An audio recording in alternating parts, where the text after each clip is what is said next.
All right, we are live on Facebook, Twitch, and YouTube, guys. We are going to have New York Red Bull goalkeeper coach Jyri Nieminen on in about 10, 15 minutes or so. Right now, I'm just going to be sharing this with the goalkeeping community. Make sure you're sharing this with everybody that you know as well, guys. This is going to be amazing. We're talking short-range situations. I think you guys are really going to dig this. It's going to be a great, great episode. Looking forward to seeing you all soon.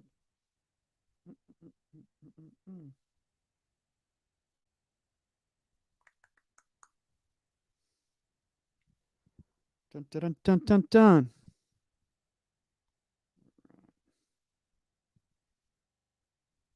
All right. Just setting up here right now, guys. Again, like I said, in about 10, 15 minutes, Jyri Nieminen, goalkeeper coach for New York Red Bull. Going to be a great episode, guys, talking short range situations. It's going to be a fun time. Really looking forward to this one. So if you guys have any questions, put them in the comments section. All that good stuff. Hey, Weber. Hello. Oh, hello. Already commenting. We're going to have to save that for the show, Stan, but we know what that's all about right there. We got it. We'll definitely talk about that up front on the show. Oh, what? So if you guys have any questions, put them in the comments. Oh, yeah, I just saw it. Yep. Yeah. We'll definitely get to that. I told Jyri, I said first 10 minutes, we're probably going to be talking about that. And then we'll get to the topic. I think everyone in the U.S., if you guys are watching this somewhere else in the world, you may not know what we're talking about, but it was a good time. Oh, there's Jyri. Hi guys. Hey, how are you? Hi Michael. Hi Saskia. Oh man, you're punctual. I love it, man. I love it. Already all set to go. I had to hold myself. You know, Finnish people we normally half an hour early, so. I like that. He showed up at like 11:30, and he's like, "Well, no one's here yet. I don't know. I'll just hang out for a little bit." Exactly. Oh man, did you guys have training today? Yeah, we had. Okay. So the break is over for you guys. Exactly. It was nice to have some break. Oh yeah. No, I'm sure. I'm absolutely sure. Now, Jyri, by the way, you pronounce your last name Nieminen? Is that correct? Yeah.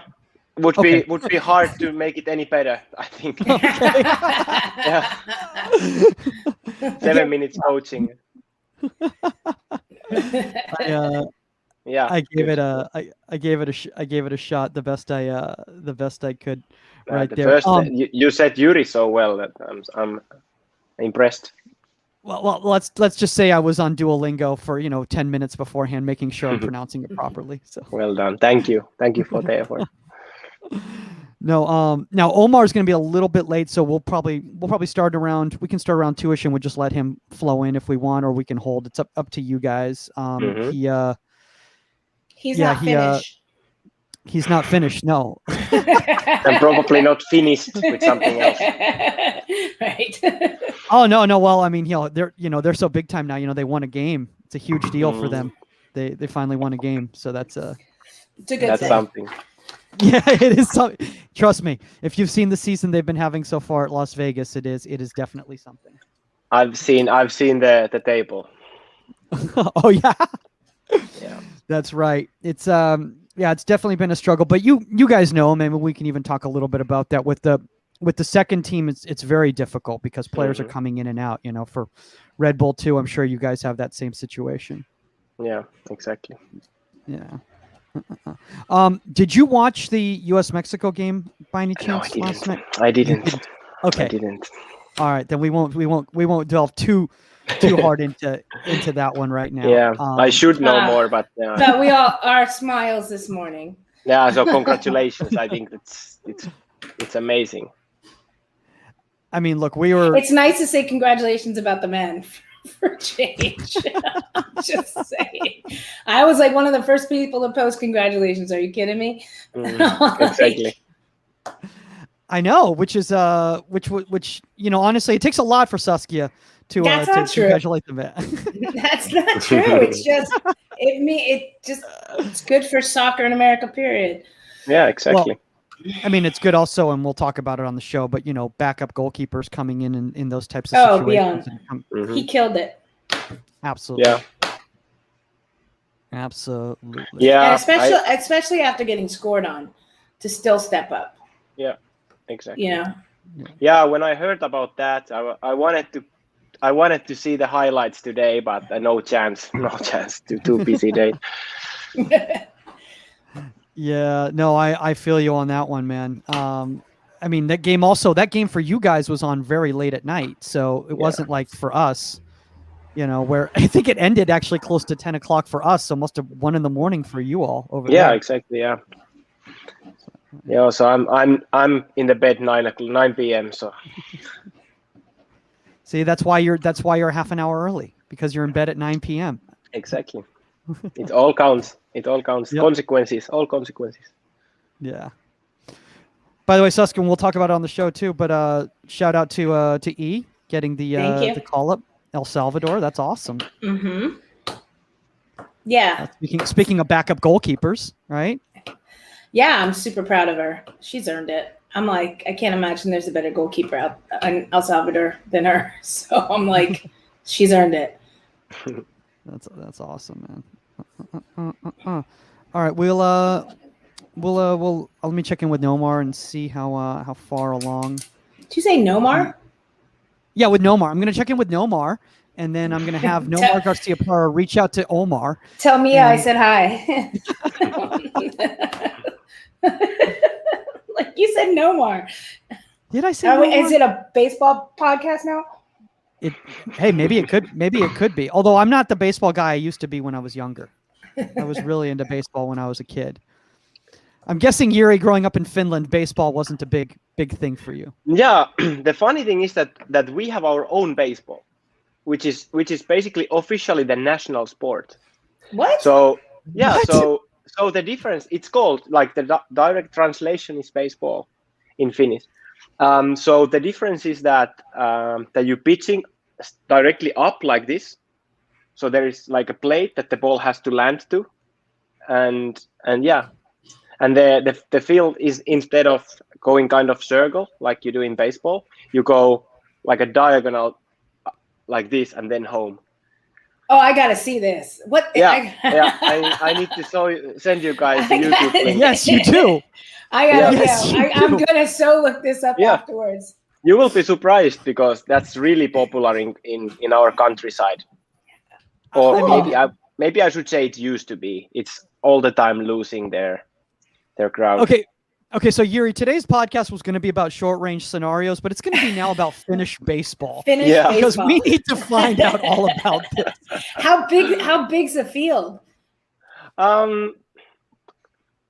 It's something similar with the baseball field.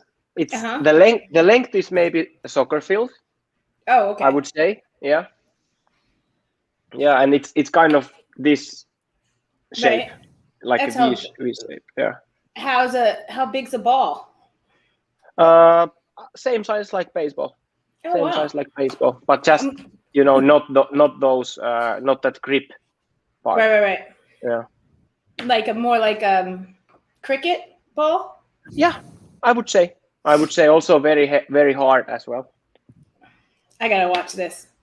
Yeah. Do you have clips of it? Do you have video? Of course, I'll find I'm video for you. so gonna Google this. I want to know the names of the teams. I love crazy new sports. I mean, and I want to know the names of the teams. Are like the Helsinki Red Sox? Like what? No, that's so American thing. That would be. That's awesome. That would be amazing. I want a Helsinki Red Sox hat. Yeah, definitely. But that's it. It's all about branding, right? They haven't done that properly, and that's why they are now losing their crowd. I got you.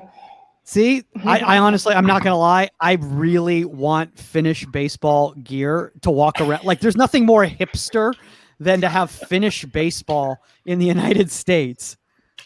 That's about it. That's about it. Yeah, you have to see, like, all the clothes and everything is completely different, so you have to see. All right. By the way, shout out to everybody, guys, who've been putting the questions in the comments section. We're just going to start the show in about 10 seconds right now, and I guess Omar will join us here. Here we go.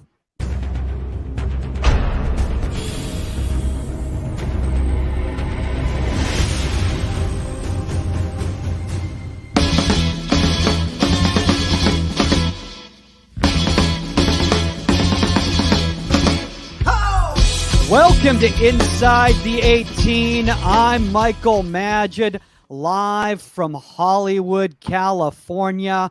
With me, you know her as the #1 fan of the U.S. men's national team, 99 World Cup winner, Saskia Weber. Viva USA! Viva USA, Saskia. Yes, of course. How can you not be right now? And we've needed a smile from the men for a long time. Now, Omar Zini, Las Vegas Lights goalkeeper coach, will be joining us in a few minutes, but he's too busy basking in the light of the first win of the season for Las Vegas this weekend. No pun intended with the light thing. Yay! Honestly, that's a big deal. I know it's been a frustrating season so far for them, but that's okay because we've got the #1 fan of Finnish baseball with us right now, New York Red Bulls goalkeeper coach Jyri Nieminen. Jyri, honestly, this has already been a lot of fun, and we haven't even started the show yet. Yeah, exactly. Learning something new. Yeah. Think about it. If I grew up in Finland, I could be a Finnish baseball player instead. Now, how do you know you'd be Highly good at likely. Finnish baseball? I played baseball. Hey, I threw the first pitch at the Dodgers game. That's a very good point. I have no idea if I'd be good at Finnish baseball. Jyri, did you play, Jyri? Yeah, in the school. Yeah, we did. Okay. So everybody must Google a Finnish version of baseball.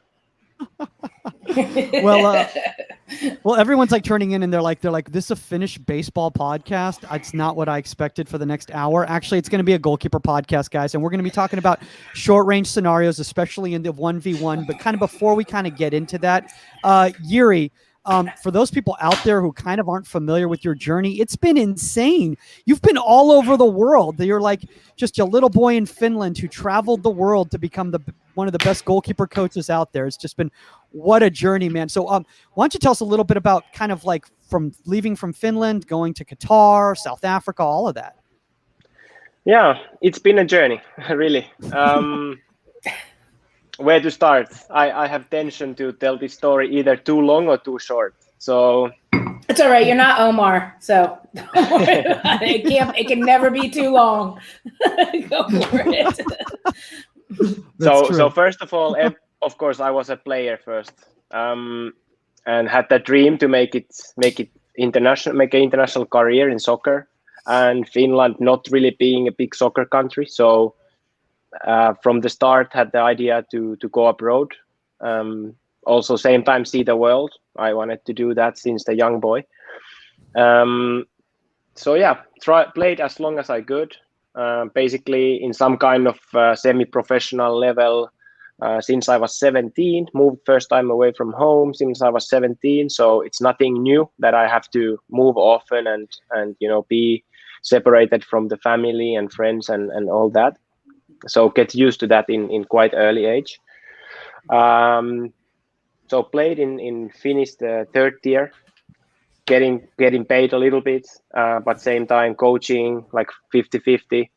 I did my first training for other goalkeepers when I was 14, and then wait, what? Yeah. You trained your first goalkeeper at 14? Yeah. Man. So there was not a lot of goalkeeper coaches. Myself, I was never coached. But I was always interested how to do it. But that time, so I'm now 33.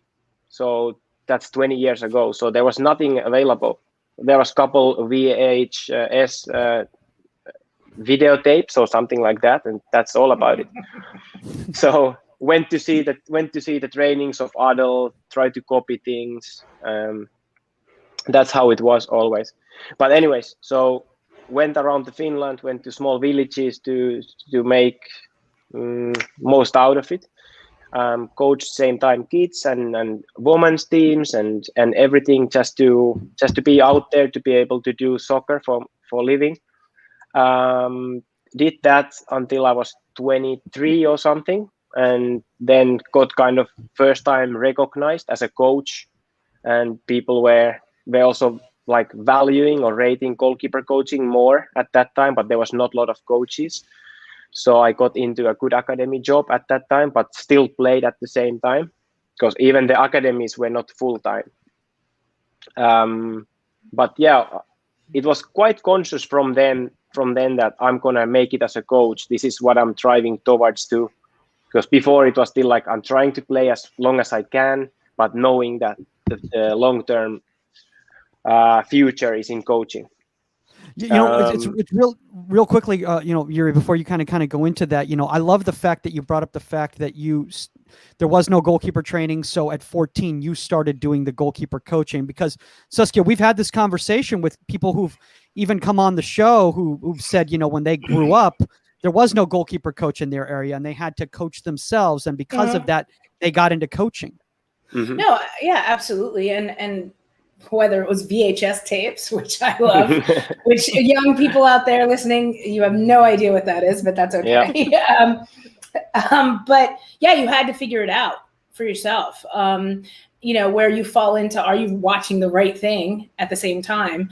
But, and then you're kind of self-coaching, which I think nowadays, even us, we want our goalkeepers to learn how to, you know, self-coach as well. But you didn't have a choice. You had to figure out drills. You had to do everything. Because, yeah, exactly. I mean, I was really lucky where I grew up. Obviously, the New Jersey, the mecca of goalkeepers.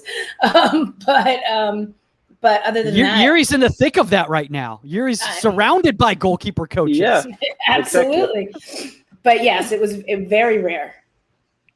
And even today, even colleges, so there aren't that many goalkeeper coaches around. Mm-hmm. Yeah, and so the problem nowadays can be opposite in top academies. Like, are they only doing what they've been asked to do, or are they also analyzing themselves and studying the game? But yeah, so like Saskia just said, try to find all the available information, even going to library to read the Runners magazine or something, just to get the more and more information in. But moving forward, so then I get my first professional, like the Finnish Premier League job when I was 24, goalkeeper coach, assistant coach, and that year went very well. Already used all my holidays and all my money to travel to Europe, to meet people, to participate conferences, to see the clubs, to same time mainly learning, but also realize that if I really want to make it outside of Finland, I need to create some connections from point zero, from scratch. So yeah, then from some point that was really conscious process of trying to, you know, work the way out from Finland, and when I got that job in Finnish league, it kind of all materialized even more, like, because in the local level I kind of achieved something great in very early age. Excuse me. Bless you. But still it was not recognized anywhere else. Still nobody care. Like, okay, you're working in Finnish league and we play in the Europa qualifications, but so what? Nobody care. It was not recognized in the other countries or by the other coaches. So then I have a question, actually, real quickly, Jyri, before you kind of go into that, because that's something that a lot of us here in the United States struggle with as well too. And I don't want to say that the United States isn't necessarily recognized as a footballing country around the world, but I've heard from a lot of coaches that when they've gone and tried to coach overseas, that it's very difficult for them to get an interview, just because it's not even necessarily a disrespect, but more they're just not familiar with the level, you know, in the country. Now, when you came to the United States, were you familiar with the level here? Of course, not completely. Of course not. I thought I was, but still, like, have to be humble, because you can only get familiar with it once you experience it. You can't just be prepared for everything, basically. Yeah. By the way, Omar, have you joined us, or is that just are you there, Omar? Yeah. Hey guys, sorry, my grandparents Hi, Omar. are doing some stuff. But hey, John, nice to meet you. Nice to meet you as well, Omar. I've heard so much about you and your time here in the States, and just your name has traveled very well, and I was super excited to have you on. My voice is gone for some reason. I don't know why. In Vegas, it was super hot, so maybe it was just dry. But yeah, I'm excited to hear just about your story, and so far I'm really excited to learn more. Yeah, glad to hear, Omar. Thank you so much, and congratulations on your win. That's why your voice has disappeared. Oh, thank you. It was great. It was great. It was a fun game. I love that Todd Hoffer just said, "Looking good, everyone." Omar's a big white dot.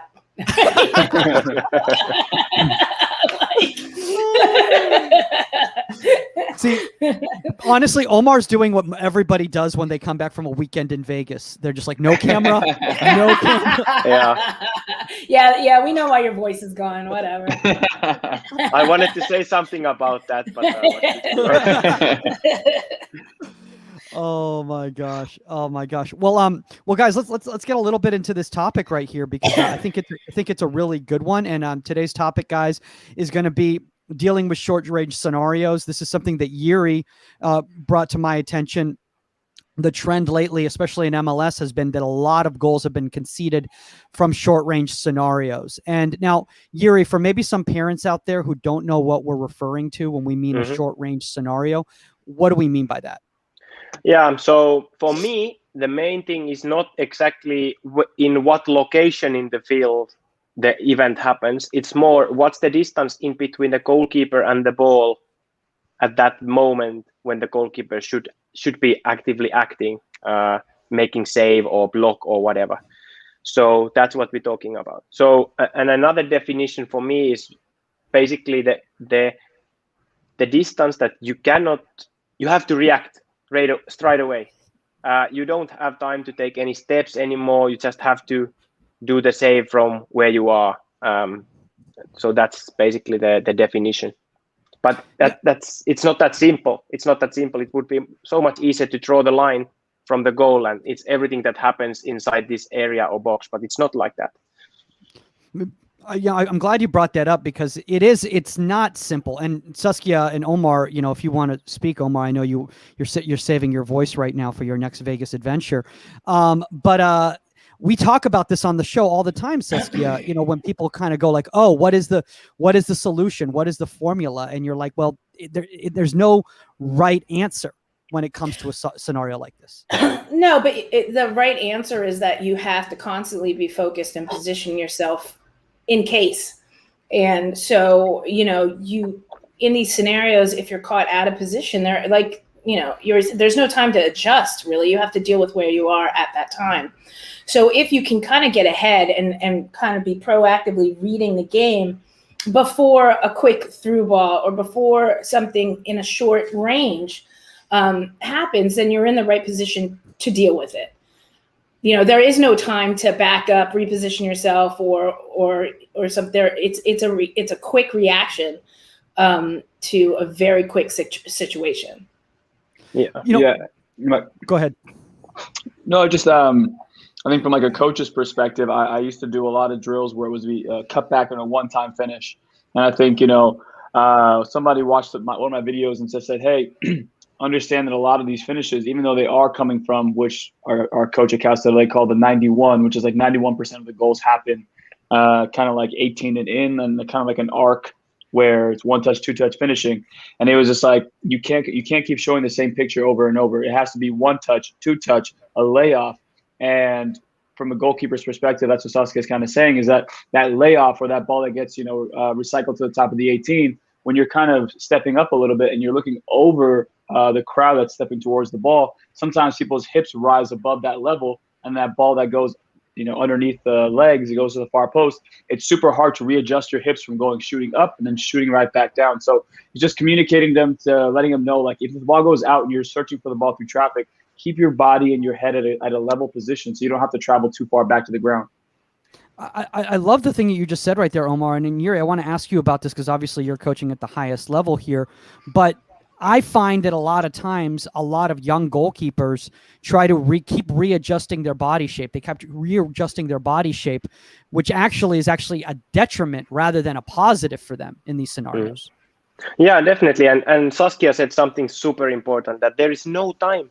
There is no time. Also, this is the one key thing in in teaching the method that I believe, or the concept or performance model that I believe in this close range scenarios, is that kind of understand and be okay with it, that there is no time. You have to simplify something. You have to give up something. And that's what it is. And that's also how, like back in the days, me and my colleague, we started to develop this concept in our own heads, understanding that, hey, there's a lot of nice ideas that we are asking goalkeepers to do, but there is no time from this range. There is no time.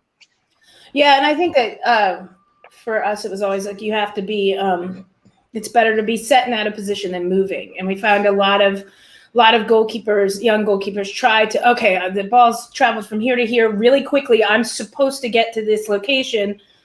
It's too quick. Like, you know, even if you can't get to technically the perfect angle, still get yourself set. So you have the opportunity to, if it comes back the other direction, whatever happens, or if it's a short, really quick through ball or something, you can react to that. But if you're trying to get into what is technically the perfect position, the perfect angle, then it's too late. It's good. You're gonna get caught. So better to be set and out of position. Yeah, I always ask the keepers, like, first of all, if you can block the ball, if you can go to touch the ball, forget all that, forget all the control, just go on that distance. But I always ask them, doesn't matter if you travel laterally or you travel like forward, you're trying to cut the angle. Like, do you choose rather perfect positioning, or do you choose control? Do you choose you choose positioning or balance? Because maybe you can, you know, win one more step, but lose the balance. So what do you choose? So it has to be clear in your head also. You know, I love the fact that you guys are both bringing this up in regards to it's better to be set out of position, not moving, rather than trying to move. Because I think one of the biggest problems, Jyri and Omar, I don't know if you want to add on to this before Jyri steps in, because it's something that you've been very big about, is that when we start training goalkeepers and designing sessions based on patterns, goalkeepers start moving in patterns rather than moving with the flow of the game. You know, so I feel personally, you know, and I don't know how you feel, Jyri, that we need to stop making goalkeepers go through these patterns, because it's teaching them to go to a place rather than following the ball. You know? Omar, go ahead. Yeah, no, I think in at the younger ages, formative ages, I think certain patterns are okay. I wouldn't say the word patterns, but more so pictures of what you're potentially going to see. And I think, you know, one that we just had in our game against San Diego was they played, on the right side, they played a ball inside, and the striker took a touch with his left foot back towards the right side of the field and struck it across his body to the far post. And I had a conversation with the goalkeeper who was in, Alex Rondo, and he was just like, yeah, I felt like when he shifted back inward, away from the goal, my hips kind of rose a little bit. And when he struck it far post, I wasn't able to get down quick enough. And so we had a conversation about that. And those kind of pictures at a young age, having the goalkeepers understand, like, even though the ball is going away from pressure, does not mean that you have to readjust your hips in those like 10, 15 seconds of action. You got to keep yourself at level head. You got to really be stubborn and make sure you're disciplined in your set position so your hips don't rise. So for me, I would say certain pictures are important to recreate, but don't do 10, 15 reps, which I've unfortunately been known to do in the past. I tried to stop that, but more so, hey, here's 3 or 4 pictures that I'm going to try and show you. Keep communicating to yourself, hey, stay level, stay level, stay level, until it's automatic. Yeah, my former boss in Qatar said something amazing that changed my way of building the training events. So Jyri, if we're doing something that is not respecting the goal, is not respecting the natural flow of the situations from football game, and you still need to necessarily do it for skill development or whatever, or movement development, do it outside of the goal. And I really take it, because I think now I think I take it in my training, I take it a little bit further. So if it's not respecting, like you said, goalkeeper adjusting the positioning in relation to all the references that are available. In this case, can be just the movement of the ball, the pass, the player who is going to shoot, and the goal. if I cannot do that in my training setup, I'll move it outside of the goal. And I love it because then you don't have any false information there. That's actually a really great point that you just brought that up. I mean, it's something that a lot of people have discussed on the show, and everyone's got a different perspective, but Saskia, I know one thing that we've discussed personally is that when you're doing any sort of movement preparation work, movement activity work, a lot of times, especially with youth players, if you do it in the goal, they start thinking that's the game, as opposed to when you're doing it outside the goal, they're just focused just on the movements. Yeah, I mean, it really depends on what you're doing. I mean, you want players to get used to using their peripheral and understanding their angles and movement with the lines that they're given on the field, with the 6-yard box, with the 18, with the penalty spot and everything, so that they get an understanding, a second nature of knowing where they are. But I agree, certain skills and certain drills can be brought outside of the goal, which I do as well. That it's more repetition, and it's more, it's not so much. Also, I have to save the 6-yard box from getting chewed up. Saskia, get out of the 6-yard box. Okay. Like, come on, that's what we have groundspeople for. Our ground guys, they don't like me. It's true.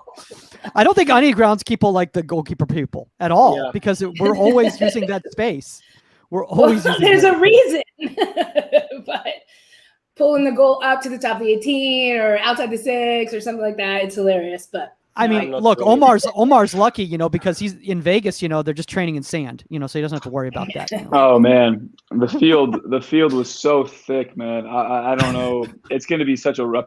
I have 4 goalkeepers. We're doing one-touch passing before the game, activation to one-touch clearances, and you really had to keep your head down the entire time because the path was starting to the left and it would shift to the right, and it would just like a snake slalom to you.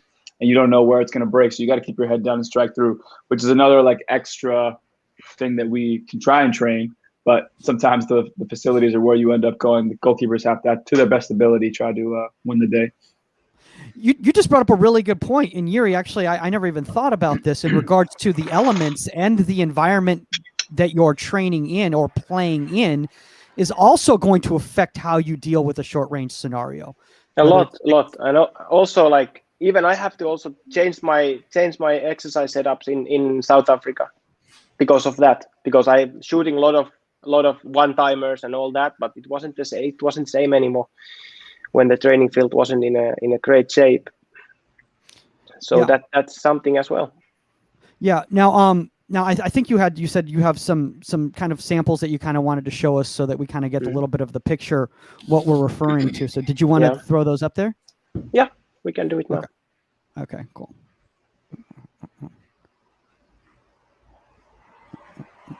You want to know why I was so quick off my line, Mike? Well, it's because in Japan, I played on dirt.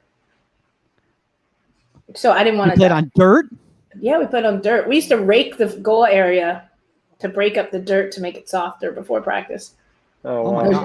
No joke. Guys, can you see the Yeah. My screen now? Yeah. Okay. It's very artsy with the black and white. I like it. Yeah, I'm trying. I wish I had a bit more time to do these things, but so this is just a little bit of how to build the exercises. So I'll take the sound off.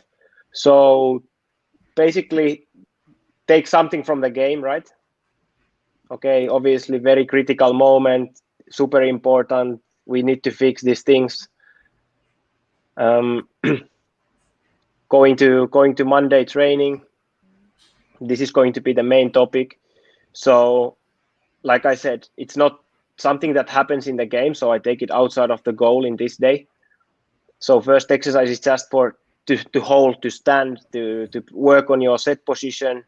Nothing else to focus on, but looking at the ball, react. And trust your positioning, because the goal that is created by mannequins here is pretty much the same size like the goalkeeper should have covered in that goal situation that you got. But same time, I don't like those exercises. I think those exercises are just necessary, but I don't like them because they are artificial. They are not like a game. But again, we need to do that sometimes. So trying to create similar scenario. Sorry, Michael, if you wanna. No, yeah, Jyri, I have a quick question in regards to this. Do you, because everybody's kind of different of opinion about it, and everybody's discussed it on the show here. Do you affect the way that the goalkeeper moves with your touches, or do you let the touches kind of be, for lack of a better term, organic and whatever they do in that first activity, in that warm-up activity right there? So that's a good example because I did. Sorry, I'll go back a little bit. That's typical for me. Like first set, the balls were set, so there was no touch at all, and like progressing in the session, I can do the other side different. So I just take the ball and now it can be anything. But most of the times, like I'm never telling them now it's right, now it's left. Maybe might tell them, you will see from my body shape, or you will see from my touch where I'm going to shoot, in the very first exercises. So that's how I do it, to try to include some game realistic key information in the simple exercise as well. Okay, so that makes sense for sure right there. Saskia, I'm sure you're loving all the mannequin activity that everyone's using. I use them. Do you? Yeah, have you started using them more? Yeah. Well, because I lost a couple of keepers. Saskia, maybe now that I'm hearing you, you will maybe like the progression of this exercise as well. Okay. So this progression now, yeah. Yeah. So the point is to replicate the same situation, but a little bit less running load, and everything for goalkeeper and also the servers to get the repetitions in. So with the same movement of dropping and then finding the positioning there.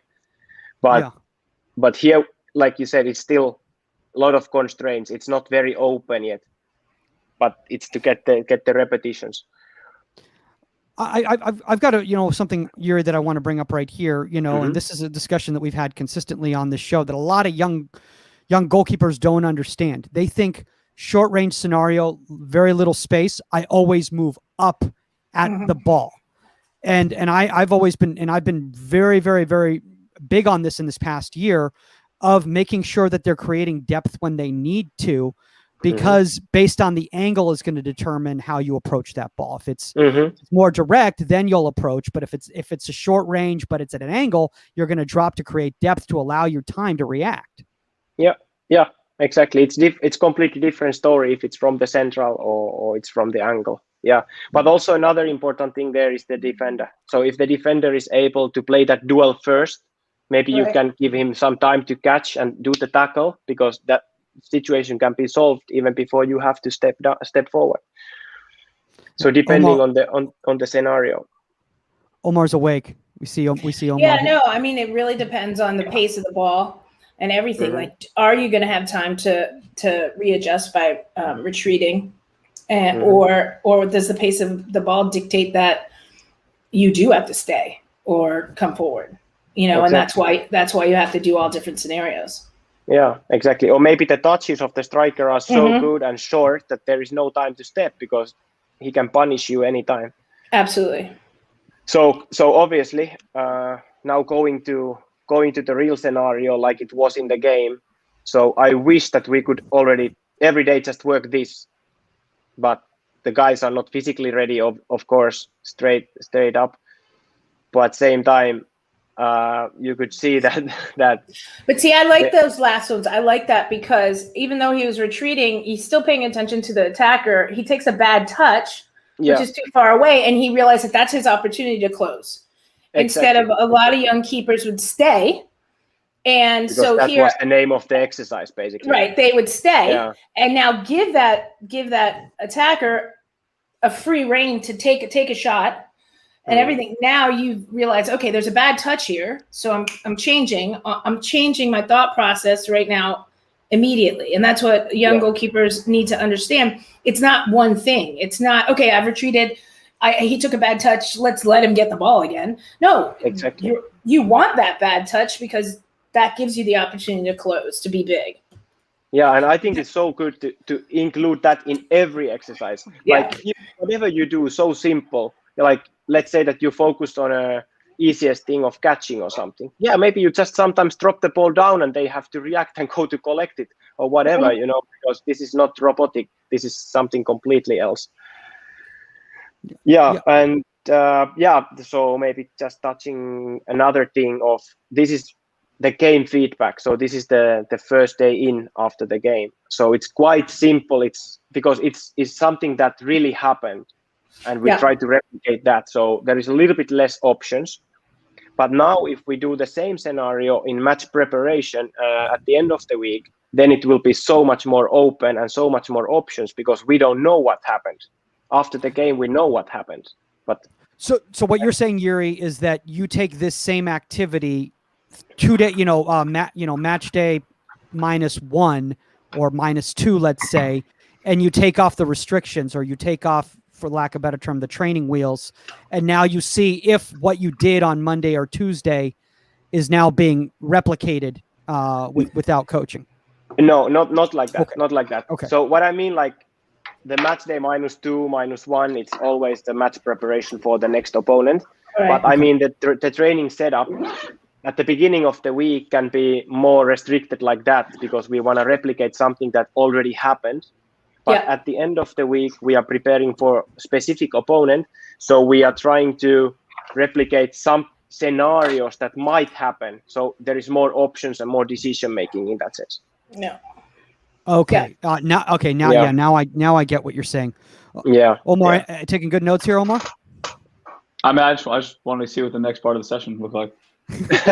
I'm ready. I love. For me, it's when you watch sessions like this. I mean, yes, the goalkeeping aspect is important, but I'm looking at what is Jyri thinking about, and why did he put this progression after this?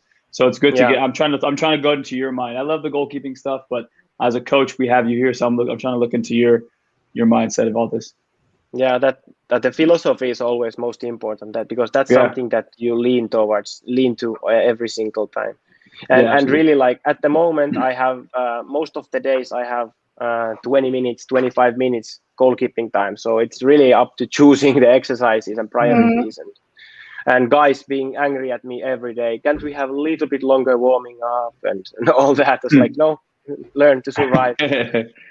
Yeah, but going to next exercise here. So here is mannequins that are moving. So short distance, always defender involved. I mean, always when possible. So here the idea is that I can pass to any of these goalkeepers, and the one that I pass the ball to becomes a striker, and the other one becomes a defender, and they can always play the ball back to me if they cannot go to score straight away. So then there is I like this. Yeah. So then there is all the time like the realistic time window or time constraint, because the striker is under the pressure, and then there can be deflection out of defender. Defender is covering another corner, and you can anticipate using the defender. Here, communication, give feedback to the center back. Nice, so that's like quite yeah.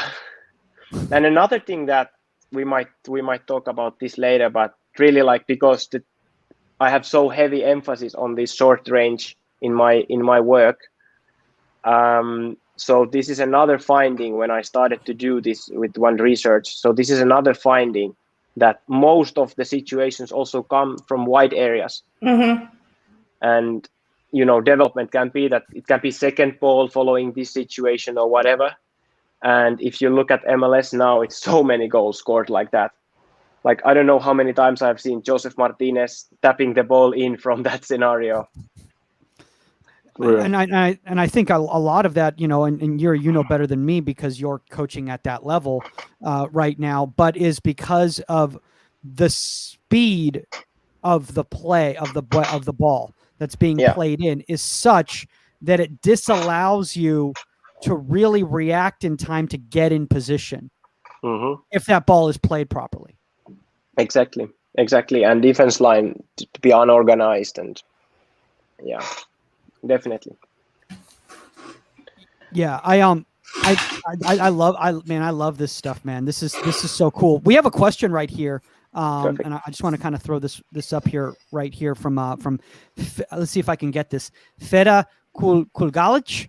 And basically he kind of wants to know, I work with a goalkeeper who's 32 years old, and this season we conceded some goals from short range distance. When I analyzed it, he always tried to make a save with hand. Even in my opinion, he could react with the foot. It could be more effective. The question is how to convince him to use feet in that situation, considering his age and experience. I try to design more sessions to provoke short range distance situations, but he still tries to use hands much more. Any advice? Yeah, perfect. Hi, Feja. Nice to hear from you. First of all, in my experience so far, the age is not a problem. I've had really good experience on changing things with the older goalkeepers, much older than myself. I think the main thing is whatever issue it is and whatever topic it is that you have to convince the goalkeeper is really like you've been doing. Try to create scenarios where they will struggle, because through the experience they will feel the need of changing something or adding something in their repertoire, if I can say so. So that's definitely the way. So of course then it's up to the session design and the exercise selection that how well we all do it. But it's also like trying to introduce the whole concept of why should I use the legs, and how to make it possible. Like for me, it starts with this with the set position, like a little bit wider set position. It's the foot deflection is so much faster, and the second step will be, look, you need your hands higher up here. You don't have time, again, what Saskia said, from this distance, you don't have time to use your hands low here, so you can just keep them higher because you really need the hands there. And that's how we cover the whole area that we need to cover, or the whole small piece of the goal that we need to cover. I know I didn't answer the whole question, but it is a quite long story and it's a long process. Yeah. So Feda, we can talk about this. We can continue on this topic. But I love a lot of the things that you said right there. And I think this is actually something that I think there's been a problem of mine, and Omar and Saskia, I don't know if you want to step in, before we kind of get back to the presentation here, is that I would, especially with younger goalkeepers, I didn't make them uncomfortable enough. I would, for lack of a better term, I don't want to say coddle them, but put them more in successful situations. And because of that, they never challenge themselves, and this is something that I've been working on as a coach the last few years. Yeah. I think it is a big challenge. No, go ahead, Omar. No, I think for example, this year we have a guy who's 6'7", so he's obviously a lot bigger than some of the guys that we have in our sessions. And on 1v1 situations, there were times where I'd take a big touch, or someone would take a big touch, and he wouldn't readjust his positioning. He would stay, keep the depth, and he wouldn't close. And I was just like, so, why do you feel that you don't want to step? He was like, well, I just feel like I give myself more time. I said, well, look, you're much bigger. So for you, using your feet to extend to the far post, you can actually influence that a lot more. And you can get your hands involved as well, because you're not only trying to make saves with your hands, but you can actually rely on your feet. And I felt like once you're able to, okay, you've spoken to them about it. If they're not convinced, then we start showing them footage of other goalkeepers who are not as tall or who have similar profiles. And like, these are the successful moments that they have taken advantage of by stepping forward a little bit and making saves with their feet.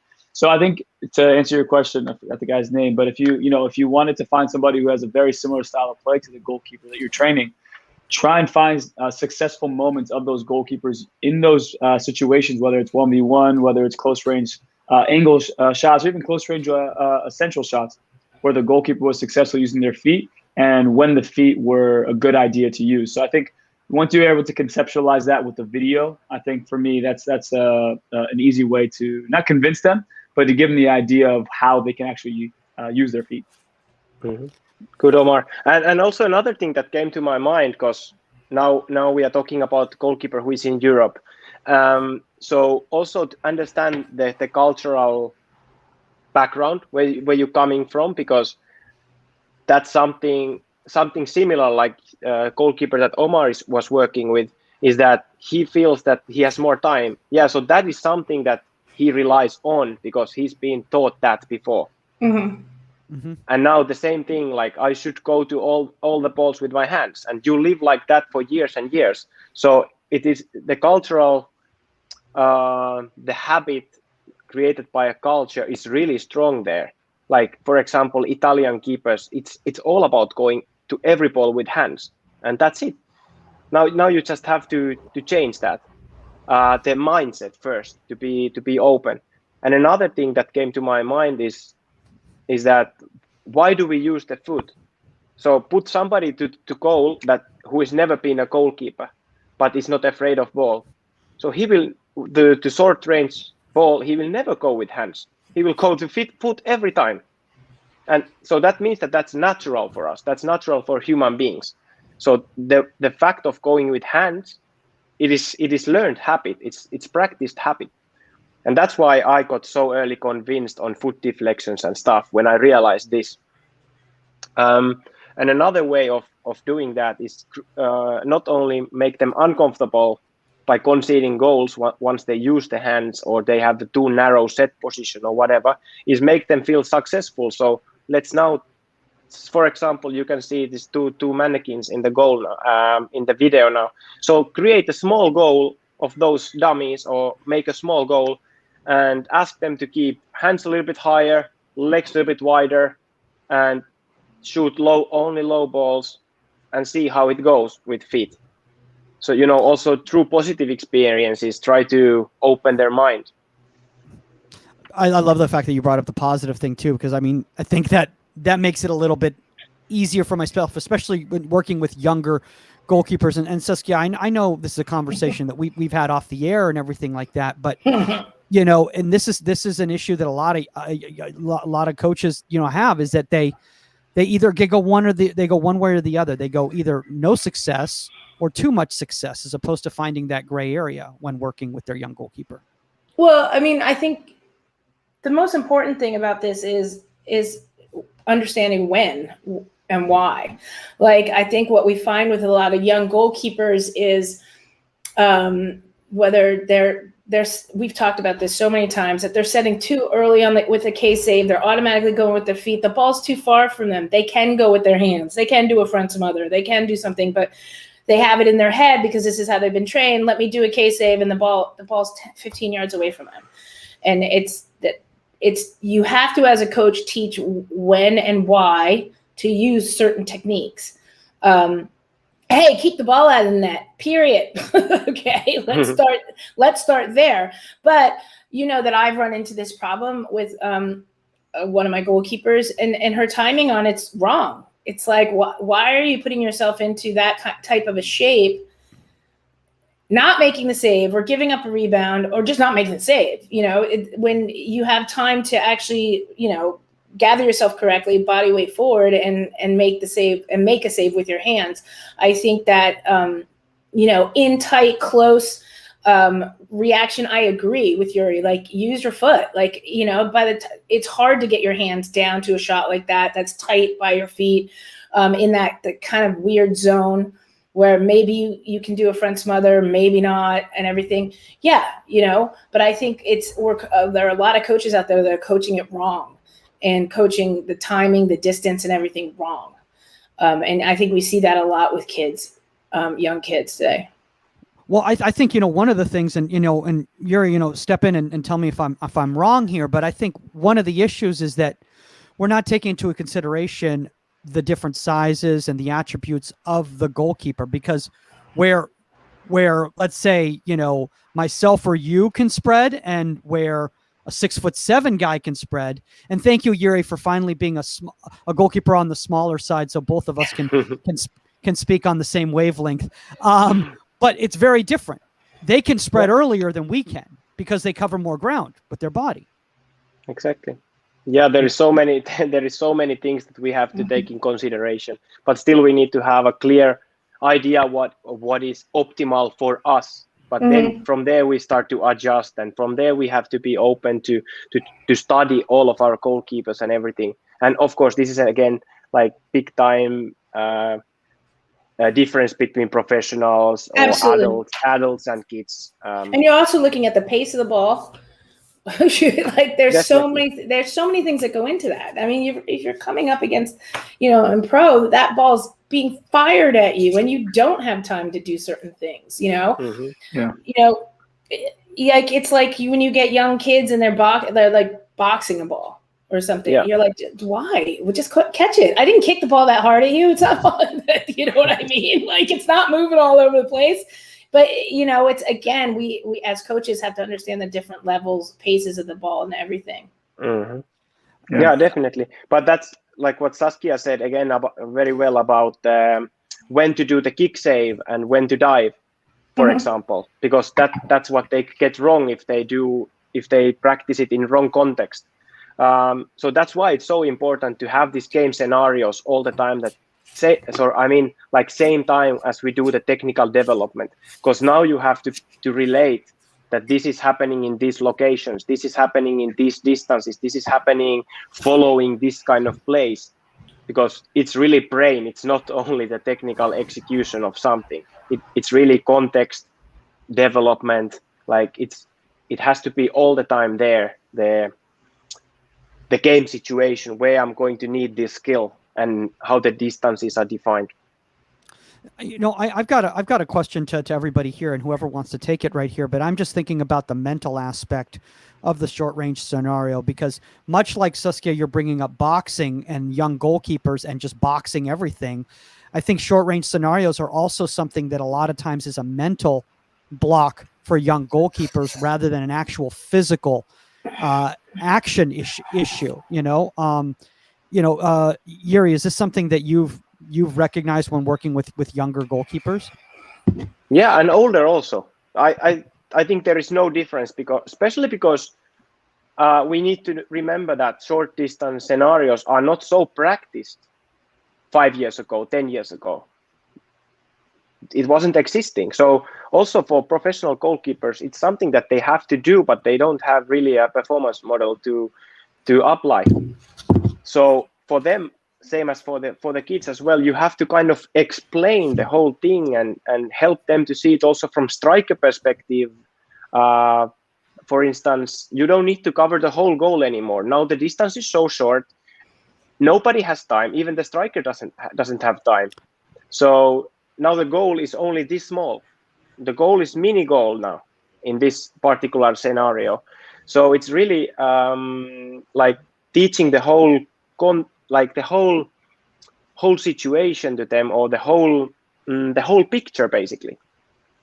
Yeah, because that's how they get the bravery also through that. Yeah, and I think that's to Saskia's point a little bit. And you weren't on our podcast. I think it was 2 weeks ago. And I was telling them one of the goalkeepers that I train, I had them off to the side in the activation. And my mentality is when you're in the goal for an hour, you can get some mental fatigue. So after a while, it just I don't know, for me, the sessions can drag on. And so there's a reason why I start outside the goal, then I shift. And he said, well, hey, I feel like I really want to understand my dimensions. I want to understand my angle, my spacing. So I want to start in the goal and be able to, use my peripheral, like Saskia says, and be able to understand where I'm at. So I took it. I said, no, absolutely. You know what? If that's what you want, let's make that happen. And exactly now, kind of full circle, what you're saying about the goal, as your position changes, the size of the goal and what the striker sees begins to shift and change. So I think that's also, again, speaking on the starting in goal and working on your angles and your dimensions, I think the best goalkeepers, as you get older as well, you have so much data that's logged through mistakes, through experience, through errors, through training sessions, through film watching, that eventually and you can influence your positioning, so you know exactly how big the goal is behind you. Yeah. And that again comes back to the foot saves, where I knew me personally on 1v1s, I knew that if I stepped to a certain distance, my trailing leg, if I were to fall over and the striker, shot at far post, my trailing leg could support me because I knew that I had that far post covered. But then I just see that some people, like we talk about, they train those patterns and they're never able to account for those variables and those factors that they didn't see in training. So I think, it's important to make sure, like you said, talk about game realistic stuff, but making sure that the goalkeepers as well can dissect the dimensions as they move in real time. And I think watching film with them hey, how big do you think the goal was here? Were you decreasing it? What was the advantage of why you stepped? So I think that's the next level of cognitive, understanding of the position. Yeah, definitely. I mean, and to take that even further, even in the drills that we just watched from Jyri, like, where's the defender coming in from? Like, is that defender pressing you so that attacker is going more towards, their touch is going more towards your near post? Well, now your defender also has that far post covered. So now your goal is really small. So so those are all the dimensions, the angles, and everything that come into play in short scenarios. Yeah, and these discussions have to be there every day with the keepers. And sometimes I even set 2 cameras in the training just to have another one, for example, behind me when I'm as a striker, that the goalkeeper also sees that perspective. And sometimes you just use the iPad during the training to see hey guys, look, this is where we are now, and now we're leaning left or we're leaning right, and that's how you open solutions for me as a striker. Yeah. Jyri, did you want to continue on with this with this video, or did you want to stop it? Yeah. Up to you guys. Yeah. I think we're digging the session. So if you want to continue, yeah. Totally your call. Can you see it now? Yeah. Yeah. So let me just open this to you guys. So as it was, if you still remember, was that cross situation where the goalkeeper might be able to intercept, or maybe it's a block situation. So this day I had outfield players with me, so it was just a quick 10 minutes warming up with the goalkeepers, and then trying to create the same scenario with the players, because we are not able to create exactly the same without. So it's me there trying to manipulate the situation as a defender, that we get the outcome that I wanted mainly. But of course now it's more open situation because it's with the field players who want to also finish. But that is, I love the fact that you brought that up, Jyri, because that is something that we can't replicate, and that is that striker's mentality. As much as we want to, we're still thinking from a coaching standpoint, and when you get those actual players, there's that level of ruthlessness that we don't have in our session. Yeah, and I don't know how many times a week I need to tell the goalkeepers, tackle me, touch me, do whatever you need to do to stop the ball when I'm striker, or like, come on guys, you have to do the same thing that you do in the games. Yeah. And I can go forward a bit, but here is some examples from the training. So the message with these clips is that we have to be there coaching them, because now it's really happening. This is what we try to replicate. Like Michael said, we're trying to replicate these situations that we really get in the training all the time. So now we need to be there coaching. Now we need to take fully the maximum advantage of these situations during the training, immediately coaching there, helping them, but also like even from the training, send the clips out to goalkeepers to maximize the experience from the training. And I think one of the problems that we have, Jyri, at least in this country in regards to the youth game, is that from a resource standpoint, a lot of times youth head coaches do not want to release their outfield players to a goalkeeper session, because I don't want to say they're possessive about it, but they're concerned that those players are being utilized merely for the goalkeeper session. How do we let them know? How do we explain to them how beneficial this is for those players too? Yeah, of course, that's different from environment to environment. Okay, I was lucky enough in San Jose. I was one of the assistant coaches, so that day it wasn't only for me to work on keepers perspective, but it was also like, how do we going to utilize the wide areas, and I designed the drill based on that as well, and it just worked perfectly together. But basically, like I think the scenarios that we create for goalkeepers, or all the sessions that you just saw from me, that the strikers themselves, they would love to be there instead of me finishing, get the repetitions, and our strikers are asking to join. But that's what it is. Like, I think the good starting point could be like, hey, let's design something together. let's do something today after 10 minutes after the training. Let's design a one finishing drill together. Yeah, I'm sure that we can do better than, just pass the ball and lay off and shoot. I'm sure that we can do something else. Yeah, I mean, we make sure that at least once a week we're doing some sort of functional with UCLA, with the attackers, with the goalkeepers. There's a functional session in there where the things that we were working on, same as you, Jyri, like for maybe first 2 days of the week, looking at some scenarios from the game before, working in those because I have the goalkeepers. But then later in the week, we're more getting prepared for the next game. And then in the middle of the week, that gets incorporated into a functional session. So coaches out there, you have to talk to your field player coaches, your head coach or whatever. If you're the head coach, fine. But you've got to design that. It can't just be, power finesse. And that's your team's finishing. You know what I mean? Exactly. Like, okay, let's just blow the keepers into the back of the net. That's realistic. Like, no pressure or anything, So, I mean, there's a time and a place for that stuff. But at the same time, like, you have to verbalize that you need to set up those functional sessions and work those. Because, yes, the forwards love it, but you have to make sure that you're activating them and making it game realistic for them as well. Thank you for bringing that up, Saskia, because that is one of the biggest issues when it comes to short range scenario 1v1 type activities when you start incorporating the outfield players, because this is what I usually get at a youth level. And I'm not going to throw any clubs under the bus, but when I've coached in the past, I'll be like, hey, goalkeeper coach, show up to my field right now because I'm doing some 1v1 work, and it's not realistic at all. And it's not shot after shot after shot. But it's also not game speed. No.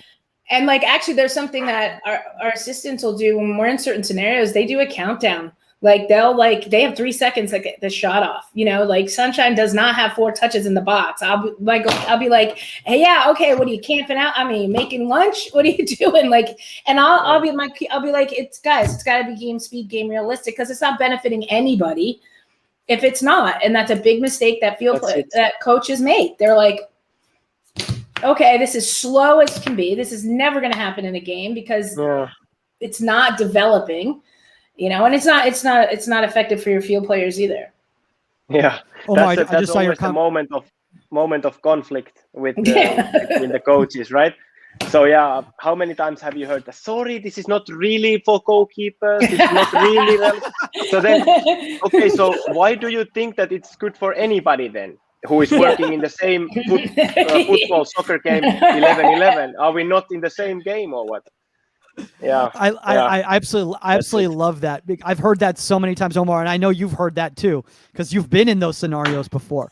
And they're like, "Yeah, we need a goalkeeper. It's not really for the goalkeeper, but we need a goalkeeper." I'm like, I don't understand why you need a goalkeeper. Then just put yourself in there. You don't want to get hit, okay? Is that why? Yeah. So that's exactly. So okay. So can I do the whole finishing drill because I know how to do it realistic for soccer player? But anyway, I think that the way is like constantly bring your proposals to coach. This. What do you think about this? What do you think about that? With a positive manner. What do you think of this finishing exercise? And one day you will do it.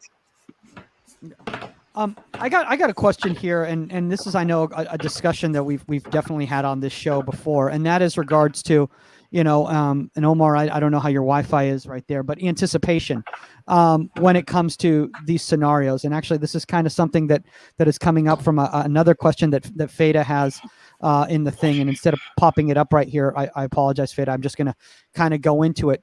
A lot of people talk about anticipating these movements and moving early. Jyri, what are your thoughts on that? Should we be reacting in a short range? Should we be anticipating slightly, reading based on trends, based on triggers that we're seeing? Yeah, so I actually did a presentation on this on last summer in the Polish goalkeeper conference. So this is my favorite topics, kind of. So first of all, I divide these short range situations in 3 different categories.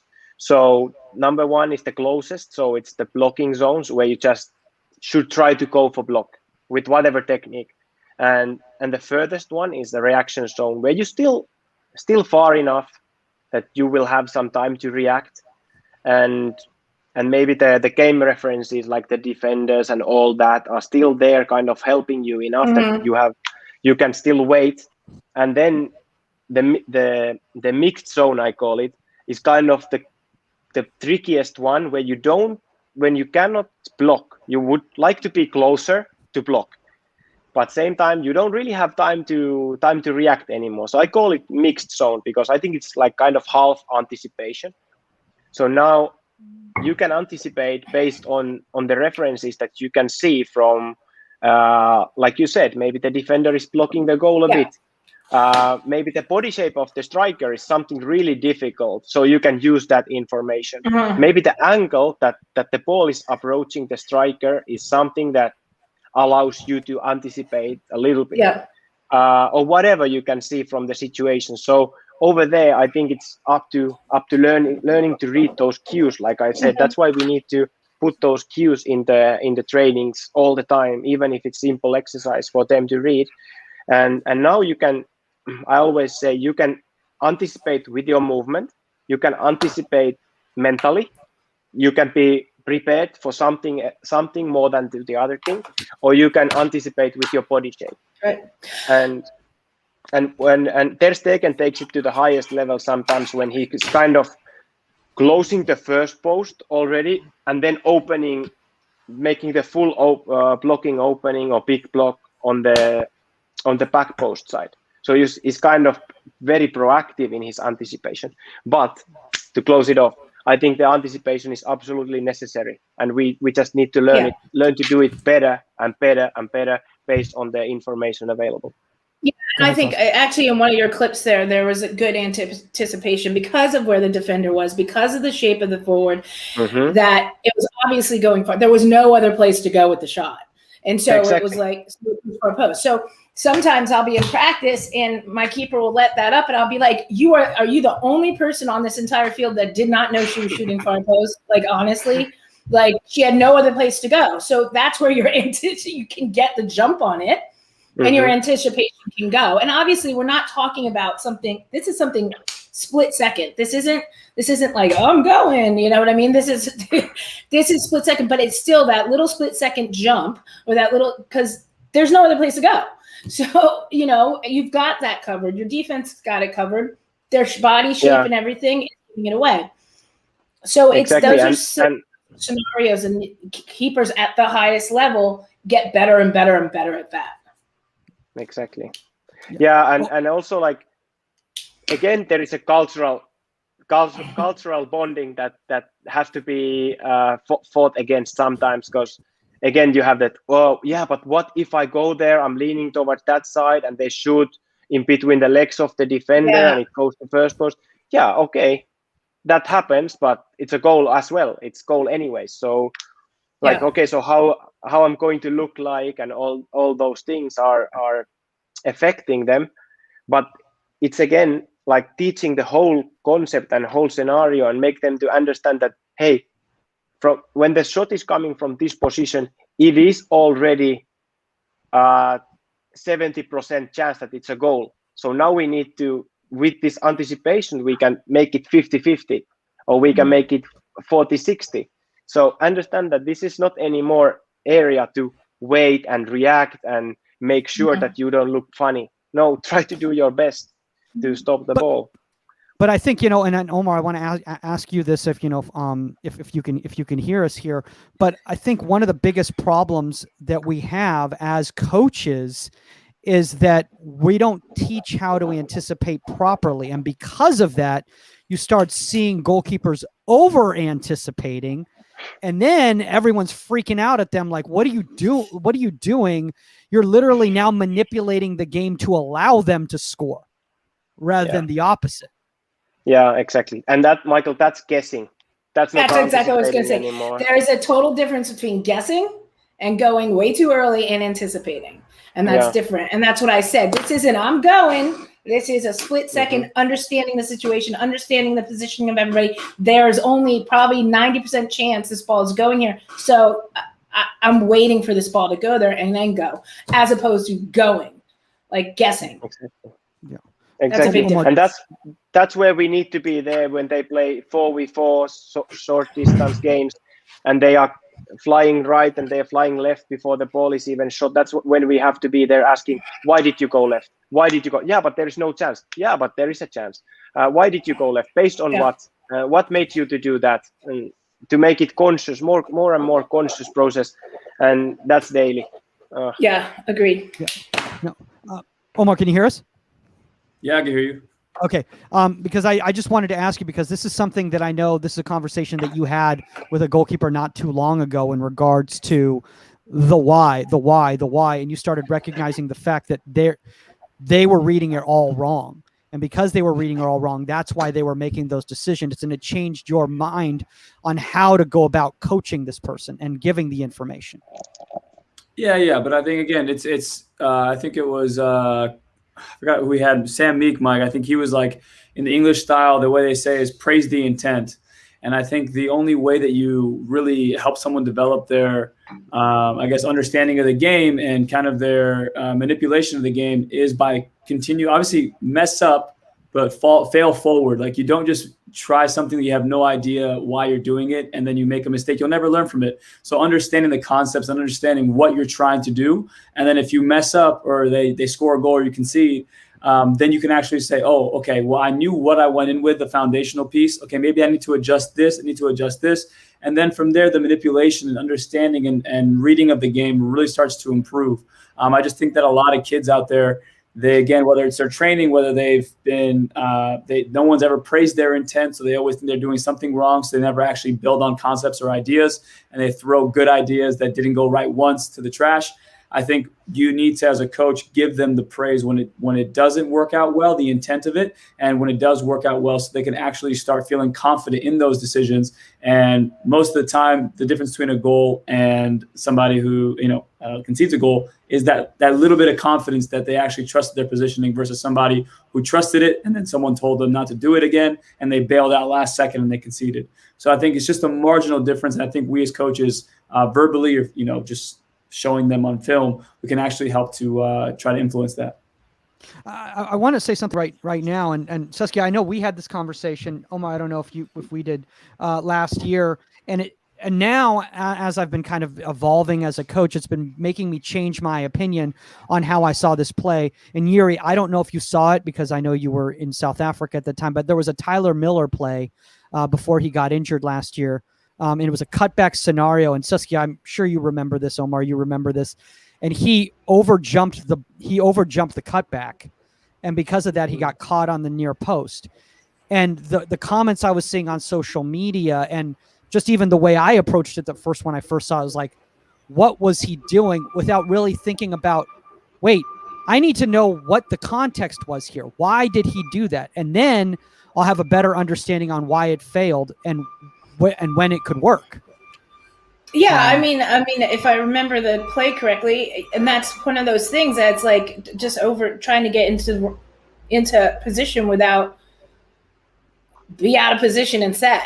Like if I remember the play correctly, like he overjumped the near post, right? So he was still moving, I think was a conversation to get to that position when he didn't have to. I think. I'll explain. So the guy drives down the corner. It's like an angle 1v1. Sas, can you mute yours real quick? Yeah, sorry, the garbage men are outside. Is that the garbage man? So he is angle 1v1, and there was a cutback scenario. He could have easily cut it back, but Tyler Miller jumped way too early. So he jumped off the near post, and the guy, all he had to do was just slot it to the near post.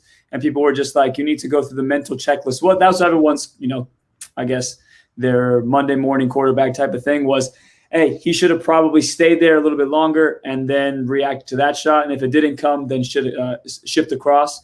But at the end of the day, Mike, we talked about the context of that is like he was trying to get an early read. He shifted off the post definitely a little bit too soon. I probably would have held for one more second myself, but he shifted too soon. And then he looked kind of like it was a little kind of foolish when they just slotted it near post and that ball to the far post runner, which we thought was going to go, never got there. So it just depends. Again, the context of what you're seeing in the moment is super important before you really try to make a comment about it.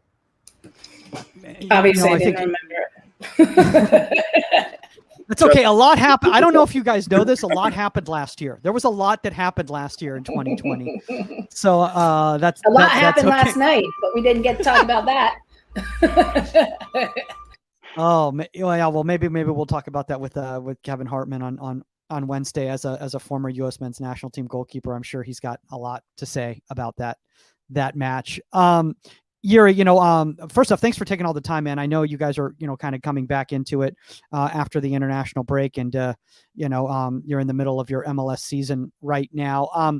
But as we start kind of wrapping up right here, what do you say to? There's a lot of coaches out there, and they teach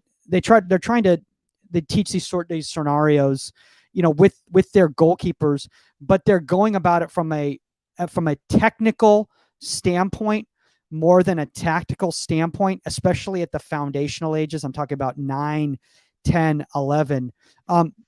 Should they reverse, that attitude? Should they be focusing on teaching them what these scenarios are and then dealing with the technical? I think it should go hand on hand. Okay. I think you should do both at the same time, because most important is to understand for what we practicing this, and then you have to it's okay to go to simplification, to go to simple technical exercises, and that gives again the confidence to use those things. Like I always start this topic with the same exercise of practicing just a little bit wider set position, be comfortable moving there, how to close the gap between the legs, because I just experienced that if they don't have that feeling and that confidence, then kind of nothing else works. But yeah, it has to be in the context, definitely. Everybody else feel the same way? Yeah. Okay. Agreed. Yeah. All right. Oh. Well, you can't hear me. Yes. No, you were on mute because of the garbage truck. Well, awesome, Jyri. I mean, this has been phenomenal, man. I mean, I say this over and over again. We're so blessed with all the different guests that we have on from the different walks of life, and how they just make us, think about the position and think about how to run our sessions. And like Omar was talking about, not necessarily just about the session design, but how we go about developing those sessions and how we go about conveying the information. I mean, you've got some just amazing stuff, man. If anybody out there wants to reach out and they want to, connect with you on social media, where's the best place? Wherever, guys. I will always answer and I have hard times to say no, so can be in Instagram, can be in Twitter, doesn't matter.